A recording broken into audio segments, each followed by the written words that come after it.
Predstavte si situáciu, že ste v golfovom klube a zrazu sa snoby začnú prekrikovať v tom, kto má lepšie, honosnejšie a drahšie auto.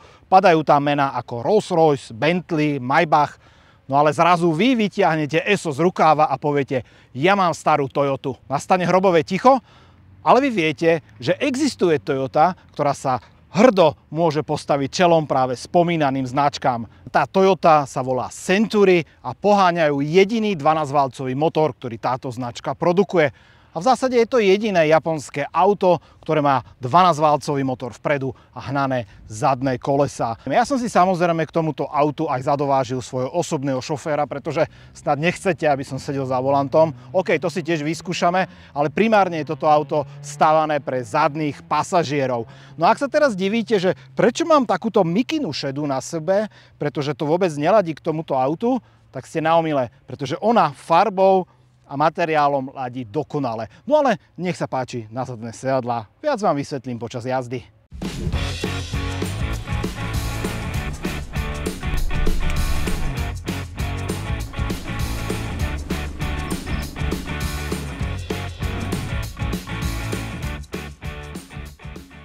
Keď je STKčka konečne bez stresu.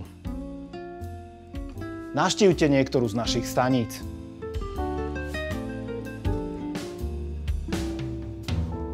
stkbezstresu.sk.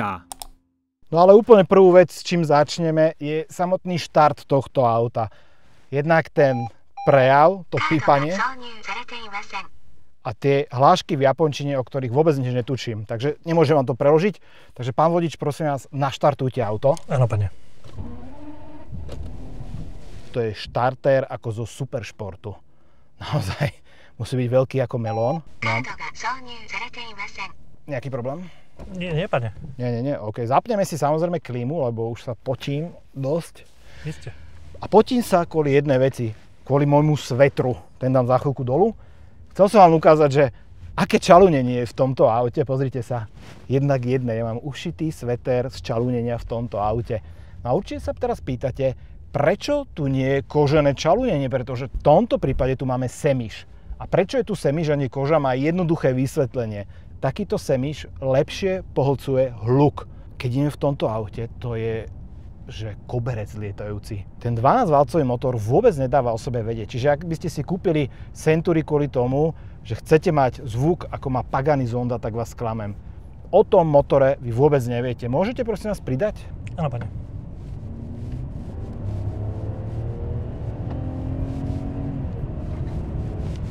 Ideme netuším koľko, pretože toto auto má digitálny tachometer, ktorý vy zo zadnej sedačky nevidíte. Neviem, či ide o účel, alebo je to náhoda, ale ja vidím len, koľko máme paliva, aká je teplota motora. A je tu ešte jedna vec, pre ktorú túto sedačku vľavo vzadu budete milovať. Pozrite sa na to.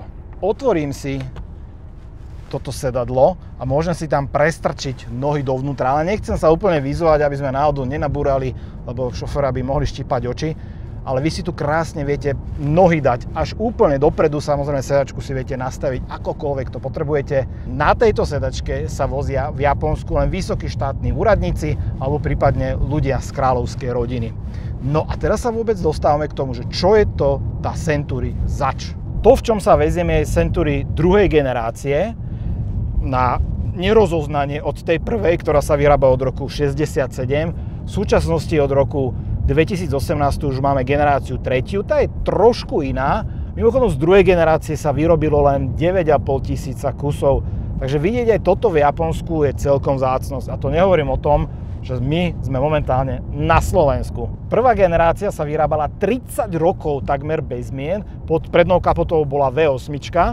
Druhá generácia, tak tá už to trošku skrátila od 97 do 2018. Bol tu samozrejme len tento V12 motor. No a tretia generácia, tak tá opäť sa vrátila k V8, ale už samozrejme s hybridnou technológiou, pretože tá sa sem veľmi hodí. Prečo sa to vôbec volá Century? Vy viete, prečo sa to volá? Nie, pane. Keď toto auto v roku 67 vyšlo, tak to bolo rovných 100 rokov od momentu, čo sa narodil zakladateľ Toyoty. Takže toto auto je vlastne podsta pánovi Toyotovi. Trošku sme išli na ešte lepší asfalt a toto je naozaj, že sa úplne znášame. Toto má samozrejme vzduchový podvozok. No a teraz trošku technických informácií. V vpredu máme 5-litrový V12 motor.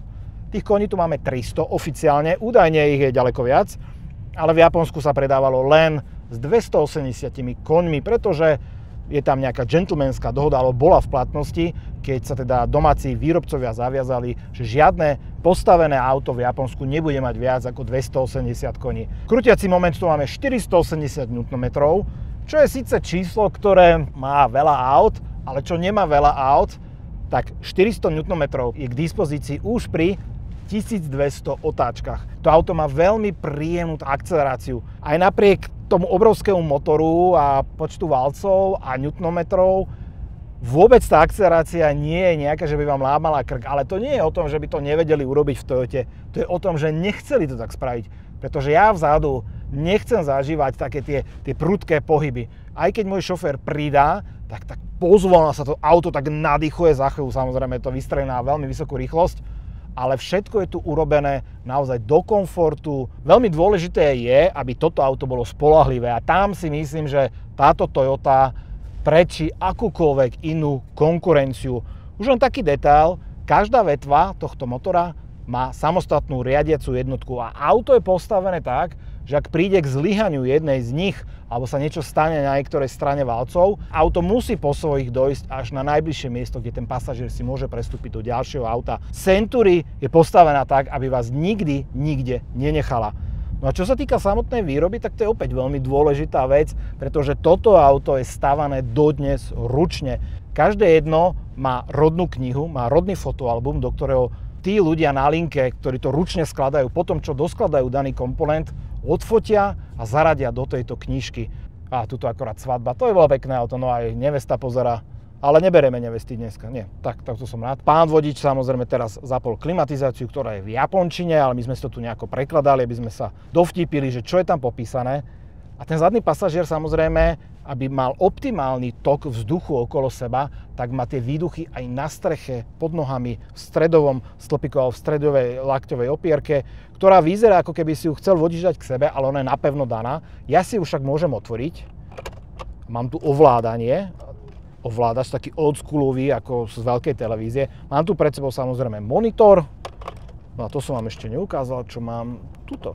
Keď si dám stredovú opierku dolu, ovládanie samozrejme, všetky možnosti, čo sa týka samotného sedadla. Snad si nebudem ručne nastavovať sedadlo, jeho sklon, jeho posun dopredu. Je mi úplne do takéto ležatej polohy. Neuveriteľné veci sa tu dajú nastaviť, ale najväčšia pecka je tuto v strede. Pozrite sa na to. Auto rok výroby 2008 a milé deti, viete, čo to držím v ruke? Spýtajte sa svojich rodičov. Toto je tzv. Walkman. Sem môžete dávať svoje obľúbené kazety, a na zadnom sedadle Toyota Century V12 si môžete púšťať kazety zo svojho mládí. Nechcem vedieť, čo stojí tento Walkman, keď ho niekde zapatrošíte. To, čo ma najviac fascinuje ale na tomto aute, to je až to šialené zameranie na absolútnu kvalitu pri výrobe Toyota Century. Údajne sú to 4 vyškolení ľudia v celom Japonsku, ktorí nerobia nič iné, len doľaďujú detaily na karosérii. Tá je mimochodom skladaná tiež ručne. A okolo toho skáče jeden človek, ktorý má špeciálny kufrík, špeciálne kladívka, špeciálne náradie, s ktorými tie nedokonalosti upravuje. No a potom sa ide samozrejme lakovačka, niekoľko vrstiev, brúsi sa to. Údajne len táto úprava laku zaberie vo fabrike Toyoty okolo 40 hodín. A tá snaha o tú dokonalosť sa prejavuje aj v použitých materiáloch. Všetko, čo tu vyzerá na nejaký materiál, tak môžete dať ruku do ohňa, že ten materiál aj skutočne je. Napríklad ten popolníček. Vy keď si ho otvoríte, cítite váhu kovu v ruke, vy cítite, aké je to studené. Toto nie je nafarbený plast, toto je proste echt materiál. V tomto prípade brúsený hliník, kopec dreva tu máte. No a teraz sme sa vydali už na také esíčkové cesty dosť. Jednak, ak je tu zalataný asfalt, toto auto to zhltne s prehľadom, ale hlavne to, ako to pláva na takýchto nerovnostiach. Mnoho ľudí by si myslelo, že toto auto, keďže je to také exkluzívne, drahé, mimochodom stojí viac než Lexus LS, to znamená, že je to 6-ciferná suma, že na toto budú nedostupné diely v Európe a keď sa už zoženú, tak budú extrémne drahé. Vy ste tam už robili nejakú údržbu? Áno, hučalo ložisko ľavého predného kolesa a teda objednali sme, bolo dostupné do týždňa a stalo 50 eur. A bolo tu ešte niečo, čo bolo treba robiť? Napríklad ten vzduchový podvozok? Áno, vyfúčaný mech vzduchový a to bolo treba opraviť, takže to tiež u nás na Slovensku sa dalo opraviť za 400 eur. A mne sa najviac ale páči to, akou zmeskou toto auto je, čo sa týka klasiky a moderna. Máme tu tie LCD displeje, v strede máme obrazovku, druhú obrazovku, ale všetko je to zasadené do takej prístrojovky, ktorá by kľudne mohla byť v aute zo 60. rokov. Toto sa mne osobne strašne páči. No povedzte mi vy, ako vám sa páči ten interiér? Nič. Asi sa mu veľmi páči, ale čo je ďalšia vec, ktorá je úplne že unikátna pre toto auto, voľakedy spätné zrkadlá boli na predných blatníkoch. To sú naozaj bežné veci, povedzme v 60. alebo ešte v 70. rokoch, ale toto auto z roku 2008 to má tiež tak urobené. Čiže keď som sedel vpredu, čo teda nie je veľmi časté, na sedle spolujazdca, tak som videl krásne pred sebou tie späťačiky na takých stonkách, tykadielkách a videl som tam rovno seba. Som sa mohol pozerať, aký som krásny, non-stop. Prípadne viete ešte nejaký dôvod, prečo sú späťaky až takto vpredu, okrem toho, že sa môžem na seba pozerať? Rušilo by to posádku samotného císaře alebo vysoko postaveného pána od vzduchu, aerodynamických hluk. My sme zobrali toto auto aj na zraz Toyoty na Slovakia Ringu a šokovali ma dve veci hneď. Ako tiché je to auto zvonka, keď ste sa teda plazili ku nám, to bola prvá vec, že ten 12 válec nie je počuť, nie je ho ani cítiť vnútri. Teraz sme napríklad zastali na takéto križovatke a dáme si takú akceleráciu, aby ste videli, že ako je to pri tej akcelerácii.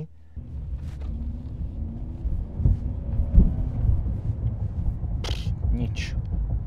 Toto, čo ideme práve je, ak to poznáte tú cestu na Slovakia Ring, zalátaná stará panelka, na ktorú niekto len tak vylial asfalt. Počujem maximálne od pneumatík, ako to tam skáče, ale necítim, že nič. No a druhá vec, ktorá ma šokovala, keď sme tam prišli na ten zraz, je, aký obrovský záujem tých ľudí toto auto vyvoláva. Cítili ste sa ako hviezda, keď ste tam prišli, že všetci na vás pozerajú? Tak určite. Naozaj to tam stichlo, všetci odbehli od svojich moderných Toyot a prišli práve k tejto.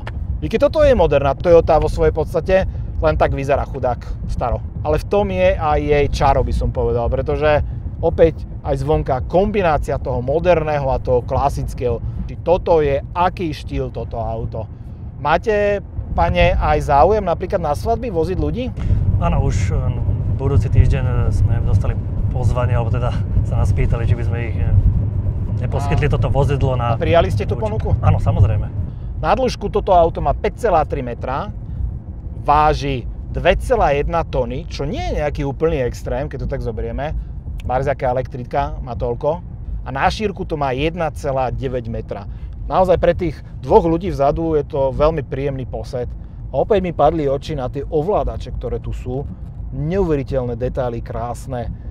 No, ja som úplne odpálený z tohto auta. Samozrejme máme tu DVD prehrávač, aj tuto máme vtáka ohniváka v tom znaku, ktorý sa v zásade nezmenil už od prvej generácie a Toyota ho len s malými obmenami používa doteraz.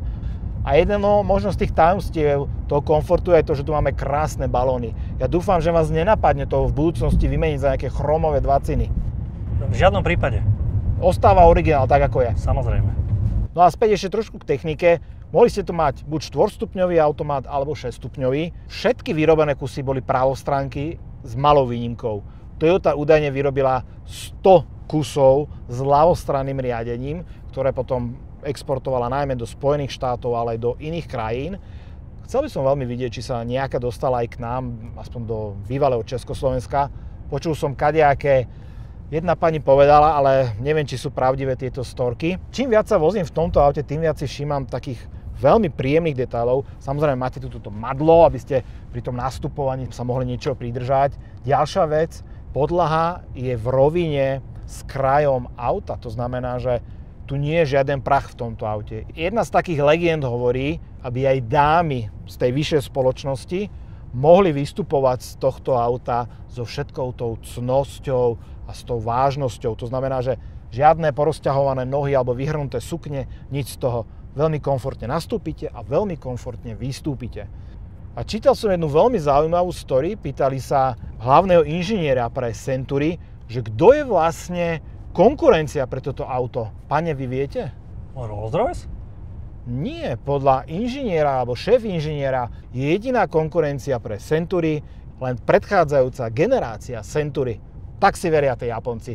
Ja si myslím, že do istej miery majú aj pravdu. A tak ako platí, že v tých vlajkových lodiach automobiliek sa vyskytujú prvky, ktoré neskôr ona potom dá do ďalších nižších modelov, tak platí to aj tu. Nie 12 válec nedala do Yarisa, ale vidíme tu kopec tlačitiek, ktoré môžete nájsť aj v iných modeloch. A napríklad volant, ten sme mohli nájsť potom v rôznych Toyotách, ale samozrejme boli to vždy len tie luxusnejšie alebo drahšie Toyoty. Aby vodič Century nemusel pozerať na volant práve zo spomínaného Yarisu, tak tu má takéto veľké kormidlo pred sebou. A fascinuje ma ďalší detail. Vidím, pane, že pred vami nemáte otáčkomer, ale máte ho v digitálnej forme. Áno. Čiže ukazuje len konkrétne číslo a na voľnobehu toto auto má takých, povedzme, že 500-600 otáčok za minútu. Úžasné. No a my už sa pomaly vraciame opäť sem na zraz Toyoty, kde tým fanúšikom značky doprajeme pohľad na toto skvostné vozidlo. Určite mi vydajte vedieť, čo si myslíte o takomto aute. Vozili by ste sa, alebo kúpili by ste si takúto Toyotu, ktorá vyzerá ako zo 60 rokov, ale techniku má súčasnú? Ja som úplne nadšený z nej, fakt sa mi to páči. Samozrejme, fotky tohto auta nájdete opäť na Instagrame Volant TV. Ja vám, pane, ďakujem, že ste dnes vyťahli toto skvostné vozidlo zo svojej garáže. Nie je problém. No a my sa vidíme pri podobne? Nie. To hovorím vždy, ale nie je to pravda, pretože pri podobnom aute my sa určite nevidíme. Ja si neviem predstaviť, aké iné auto z tejto kategórie japonskej by sme ešte mohli vyťahnuť, lebo toto je naozaj japonská šialenosť, ale v tom dobrom slova zmysle. Výborne, pane. Dobre, našli ste cestu. Na okruh. Trošku počuť aspoň teraz. Potrebujem ten 12 válec. Áno.